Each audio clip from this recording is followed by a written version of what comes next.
நல்ல நினைவுகள் வச்சிருப்பாங்க. அப்படிதானே வேதமழை சொல்லுது. மனுஷன் பொல்லாதவனா இருந்தா கூட அந்த மனிதன் தன் பிள்ளைகளுக்காக என்ன பண்ணுவானா, நல்லவைகளை தான் செய்வான் என்று வேதம் அழகா சொல்லுது. எப்படின்னா, அப்பா கிட்ட போயிட்டு, அப்பா எனக்கு சிக்கன் வேணும்னு கேட்டா அவங்க டாடி பாம்பு ஃப்ரை பண்ணி தருவாரா? அப்பா எனக்கு கேக்கு வேணும்னு கேட்டா கல்லை தூக்கி கொடுப்பாரா? இல்லைல்ல. ஆண்டவர் சொல்றாரு, உங்க அப்பாக்கே நிறைய கெட்ட புத்தி இருக்கு, அம்மாக்கே நிறைய கெட்ட புத்தி இருக்கு, அப்படிதானே? ஆனாலும் தன்னுடைய பிள்ளைகளுக்கு அவர் என்ன தருவாரா? என்ன தருவாங்க? அப்பா அம்மாக்கு நல்ல கேரக்டர்ஸ் இருக்கும், கெட்ட கேரக்டரும் இருக்கும். ஆனாலும் கூட அவங்களுக்கு கெட்ட சுவாபங்கள் இருந்தாலும் தான் பிள்ளை அப்படின்னு வரும்போது, என் பிள்ளை, என் வயிற்றுல பிறந்த பிள்ளை அப்படின்னு வரும் பொழுது அவங்க என்னதான் செய்வாங்களா, நல்லவைகளை மாத்திரம் தான் பண்ணுவாங்க, செய்வாங்க. வேதவசனம் சொல்லுது. அப்ப ஆண்டவர் சொல்றாரு, நான் பரிசுத்த, நான் பரமபிதா, இந்த வாண்ட சராசத்தை உருவாக்கி இருக்கிறேன்.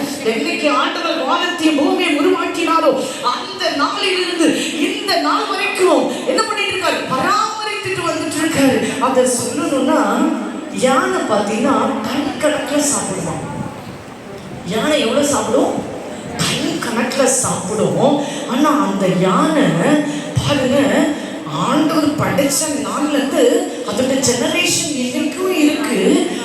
கணக்கில் சாப்பிடுறதுக்கு இலை வேணும்ல, மரத்துல இலைகள் செடிகள் வேணும். இன்னைக்கும் ஆண்டவர் என்ன பண்ணிட்டு இருக்காரு? அதை போஷிச்சுட்டு இருக்காருன்னா எவ்வளவு சஃபிஷியன்ட் ஆண்டவர் ஹெல்ப் பண்றாரு, எவ்வளவு நன்மை செய்யறாரு. தன்னுடைய படைப்புகளை ஆண்டவர் என்ன பண்ணிருக்காரு? அழகா வழி நடத்திட்டு இருக்காருன்னா ஆண்டவர் சொல்றாரு, அவைகளை எல்லாவற்றை விட நீ விலையேறப்பட்டவர். ஏன்னா அதெல்லாம் நான் வார்த்தையில படைச்சிட்டேன். ஆனா நான் வார்த்தையில படைக்கல, தூதர்கள் மாதிரி காற்றுகளாய் படைக்கல. என் சுவாசத்துல என்ன மாதிரி கண்ணு மூக்கு, என்ன மாதிரி வாய், என்னுடைய தோற்றம், என்னுடைய சுவாபம், அவர் சாயலாய் மனிதனை என்ன பண்ணாரு? உருவாக்கினார். அப்படின்னா என்ன சொன்னா, என்னுடைய கேரக்டர், என்னுடைய தோற்றம் அப்படிதான் நான் என்ன பண்ணிருக்கேன்? படைச்சிருக்கேன். அப்ப உன்னுடைய அப்பா பாரு, ஒரு 80 வருஷமோ 100 வருஷமோ வாழுகிற மனிதனுக்கு இத்தனை அன்பு என்றால், பரமபிதா என்றென்றைக்கு வாழுகிற தந்தை, அழியாதவர், சாகாதவர், நித்தியமாய் வாழுகிற ஜீவன் உள்ளவும் தகப்பன், அவர்தான் நம்ம அப்பா அம்மாவோட பெரிய அப்பா. அந்த அப்பா உன்னை குறித்து அவர் வைத்திருக்கிற நினைவுகள், உன் லைஃபை பத்தி அவர் வச்சிருக்க பிளான்ஸ் எல்லாமே நன்மைக்கு ஏதுவானவைகள், அவை தீமைக்கானவைகள் அல்ல. ஹல்லேலூயா. எத்தனை பேர் விசுவாசிக்கிறேன்னு சொன்ன ஒரு ஹல்லேலூயா சொல்லு பாப்போம். ஹல்லேலூயா. அப்ப ஆண்டவர் சொல்றாரு, உன்னை பத்தி நான் பிளான்ஸ் வச்சிருக்கேன். அதெல்லாம் என்ன பிளான்?